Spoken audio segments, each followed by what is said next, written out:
Hello and welcome to episode 87 of the HamCorp training manual. In this episode, we craft the Tier 4 rocket and the quantum suit, including a Gravi chestplate. As part of this, we set up Mark II fusion and the hot isostatic pressurization unit. It's time to do something scary, and that is upgrade my Tesla tower. Wow, the pollution is so bad here. It's not even rendering more than like 2 chunks away. I need to upgrade my Tesla tower to ZPM. I've already crafted up some Tesla capacitors and primary Tesla windings. Now this is scary because if I have forgotten to keep track of a Tesla cover somewhere and I upgrade this and turn it back on, the old Tesla covers are all attached to LUV energy hatches, and this is going to send an amp of ZPM to them and it's going to explode. So I hope I've kept track of them. I have a book here with all of my LSC locations. I hope this is all of them. I'm pretty sure it is. And you've probably seen this before, but I just never mentioned it. I have a few reminders here for Tesla covers that are not on LSCs. So these are just directly on energy hatches somewhere. So first of all, I'm going to turn this thing off. Then I'm going to replace these windings and also replace these capacitors. And I'm also going to upgrade one of these dynamo hatches to ZPM and one of these energy hatches on the Tesla tower to ZPM as well. And then once that's done, I'm going to go around, remove all of the Tesla covers, upgrade things to ZPM, and then turn this on, and then hope that nothing explodes. I'll be right back. Alright, all done. Let's see. I already did a backup before doing this whole thing, so... Okay, no explosions. I think we're good. Nothing exploded. Yeah, slightly terrifying, but cool. My plan for today is to make the next tier of rocket, which means I need to go get the blueprint, because I never did that. And this one is found in Ceres. So, let's go.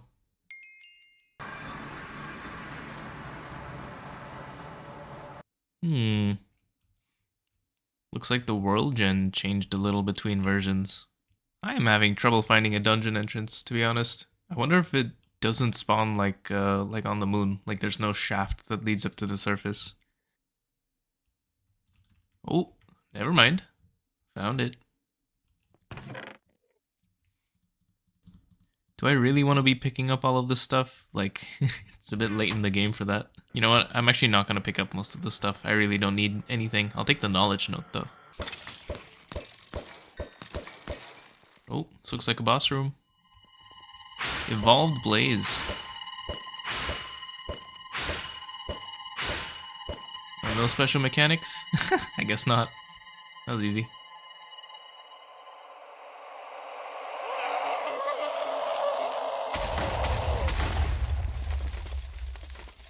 That's your fate if you don't get back to work. And the loot chest.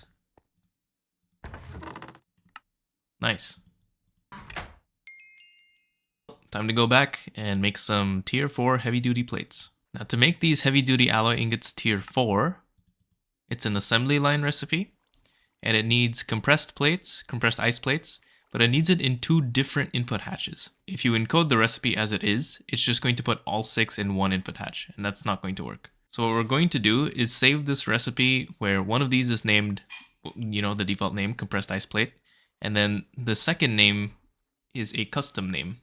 I'll just name it like compressed ice plate 2 or something. And to do that in an automated way, we can use a forming press with a name mold inside. I do have to rename this name mold. I'll be right back. So I've just named it compressed ice plate 2. I got my hands on 2 compressed ice plates. I'm going to rename one of them. And now I have this custom named one. And what I'm going to do is I'm going to make a pattern that takes in the unnamed and creates the named. And I'm going to put that in here. And then I'm going to put in my recipe for the tier 4 heavy duty alloy ingot. And I'm going to replace one of these with the named version. Now these are considered different items. They no longer stack. And this will make it so that one of them goes into one slot in the assembly line and the other goes into the next. Now here's something interesting. We could make this spacesuit, but actually there are a lot of different armors and stuff that count as spacesuits. So there's kind of no real reason to make this, at least not yet. And with the tier 4 rocket, we're going to unlock Venus. And Venus is a dangerous place. And we're going to need a full spacesuit set of armor. So I can finally get around to doing something that I've been putting off for a while, and that is making the quantum armor. Quantum armor counts as a set of spacesuit armor, so that is something I need. And it's just better than the nanosuit in basically every way. Can you believe I'm still using the nanosuit from like almost a year ago? The tier 4 rocket is actually not anything crazy. This is all stuff we made for the tier 3 rocket. So yeah, it's just the new tier 4 plates that are new. That's about it. I'll be back with the rocket, and I'll also start work on the quantum suit.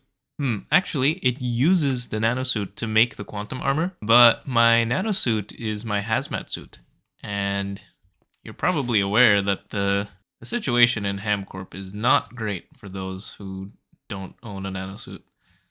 So I think I'm just going to make a brand new nanosuit, and then I can put this one up somewhere, like an armor stand in the CEO office or something, and then we can don our new quantum suit.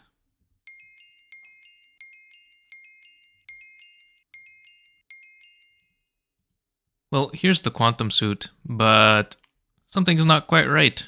They're not boots of the traveler, and they are not goggles of revealing.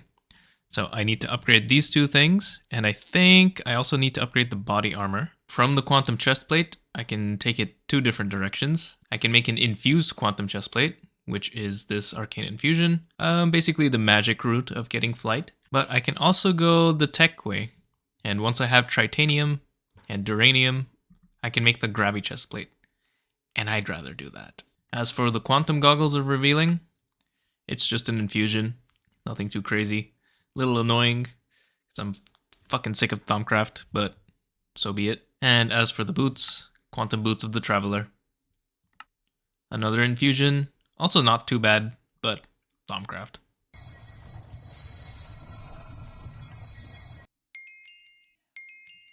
To finish off the quantum suit, I need to make the Gravi chestplate. This needs molten tritanium and also duranium. Duranium is not too difficult. It's just a fusion reactor recipe. It's a Mark 1 fusion, so I could even do this right now. It just needs radon and gallium, both of which I have. But tritanium needs a Mark 2, which I can make. I was planning on putting this off a little bit, but I guess we should just do it right now. So here's the quest for tritanium.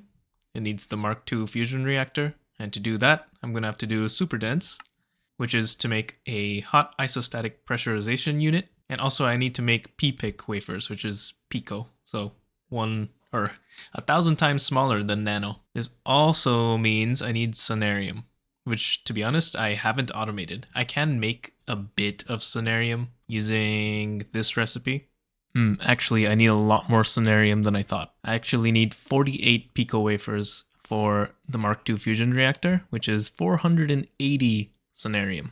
480 dust or ingots, that is. That's a lot of glowing coral. I don't have that much. So I'm just going to make this the correct way, which is in a fusion reactor, Mark 1, with molten glowstone and helium plasma.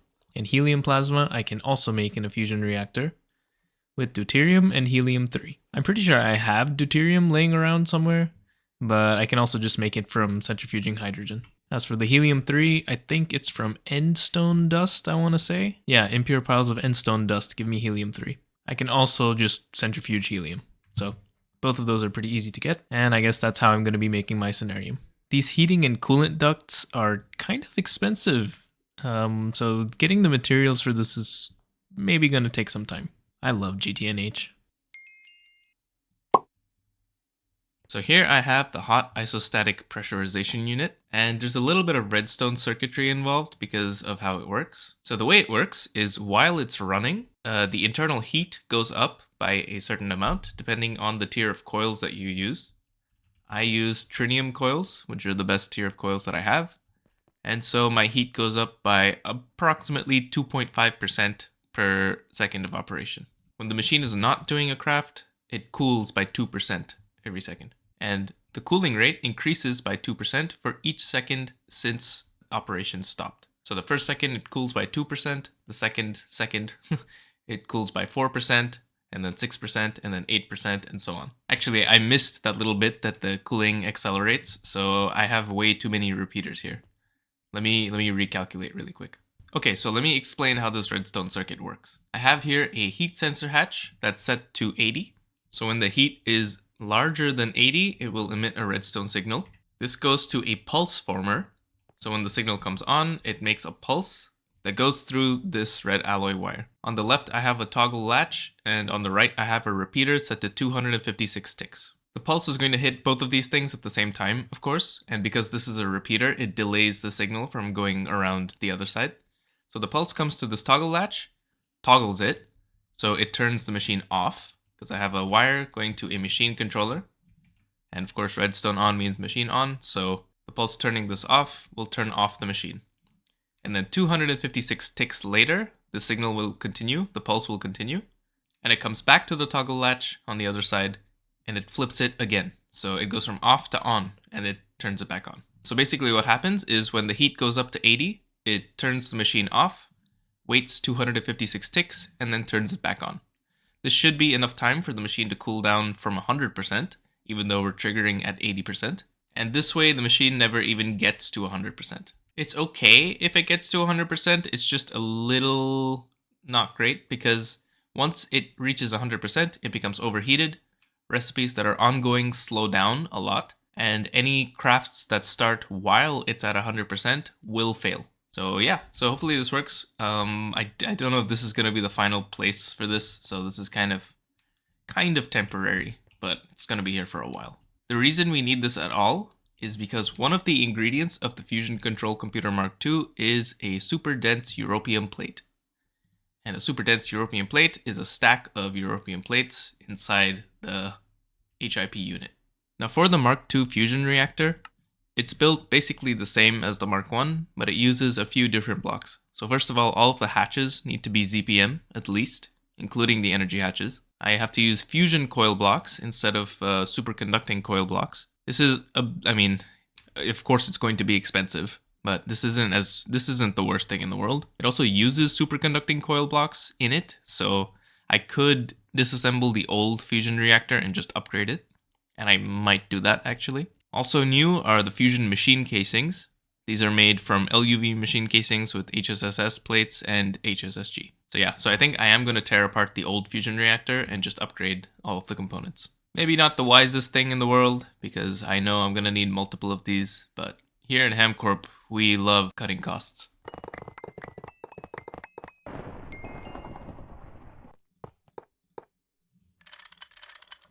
Okay, Mark II fusion reactor. I'm gonna wait for this thing to fill up. In the meantime, let's see what I've unlocked. Critically, I've unlocked americium, which I can make from lutetium and chrome in equal parts. And I'm gonna need a lot of this. Apparently, it needs 48 ingots to make one UV motor. I can also make titanium now. I'm gonna take a look at how much I actually need to make and just make that much. But this is made with titanium and duranium, which I know I also need. And duranium is gallium and radon. Oh my god, I just noticed to make the Gravi chestplate, I need to scan a quantum suit chestplate. So I have to make another one. And as for the duranium and titanium, I need to make about 40 ingots worth of duranium and only 10 ingots worth of titanium. I'll get started working on that. You already know how the fusion reactor works. It's the same as the Mark I. One difference though is if you do a Mark I recipe in the Mark II reactor, it goes twice as fast for twice the energy. I do need to make a Lapatronic energy orb cluster. There's two ways to make this. One in a circuit assembler, which is what I'm going to do, but this is actually the worst way to do this. The better way to do this is to first scan one, and it's going to take a while, and that's why I'm doing the bad one, it's just because I don't want to wait. I have it scanning right now. That will give us the scanned data stick, which I can use in an assembly line process. This one is better, because it takes 50 seconds from basically raw ingredients, raw components, but the circuit assembler one takes 51 seconds, and it needs 8 Lapatronic energy orbs, each of which needs 25 seconds. So, very slow. Do the assembly line recipe. Don't do the circuit assembler. I am now also noticing that this isn't charging. I think my wireless charger is not a high enough tier to charge this. Yeah, I believe this is an EV wireless charger. This is not good enough. I've upgraded to an IV wireless charger because I couldn't make the LUV one. It had a material that I couldn't make yet. And yeah, now the Gravi chestplate is charging. Alright, it's finally time to put everything on. Oh, I'm so excited. The old nano suit is being retired, and the new quantum suit goes on. Now I need to look up how to configure this because I'm obviously moving slower, my night vision is gone, I can't fly. So yeah, I'll be right back. Also, I'm going to set up a armor stand in the CEO office so I can show off the nanosuit. Now the controls for this new quantum suit are a little weird. So the goggles are the simplest. It's the same as the nanosuit goggles to toggle on and off. So I'm just going to keep it on all the time. The controls for the boots are here under atomic boots. So you can change the jump boost, the speed boost, omnidirectional movement, canceling flight inertia, which is a bit interesting. Inertia canceling is really nice because I don't just float endlessly. If it's off, I kind of keep going this way. I don't like this. So inertia canceling is going to be on from now on. Jump boost, I think I'm going to keep it at 50% because any more is a bit too much for me. And Omni mode I'm going to keep on so that I move the same speed in all directions. And as for the Gravi chestplate itself, it's different than the advanced nano chestplate. So here I've turned on the gravitation engine, kind of the same way you turn on the jetpack in the advanced nanosuit chestplate. And this basically gives me creative flight.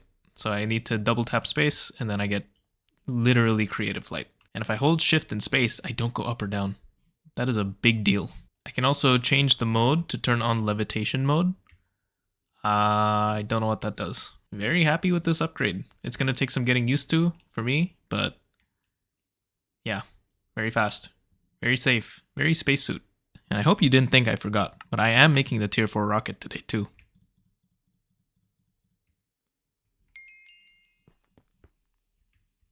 Thank you for watching this episode of the HamCorp Training Manual. In the next episode, we will craft the Tier 5 rocket. That's right, thought I was fucking done here? We will also craft some more multi-blocks that are better for mass processing and try to fix some LCR recipe conflicts. See you next time.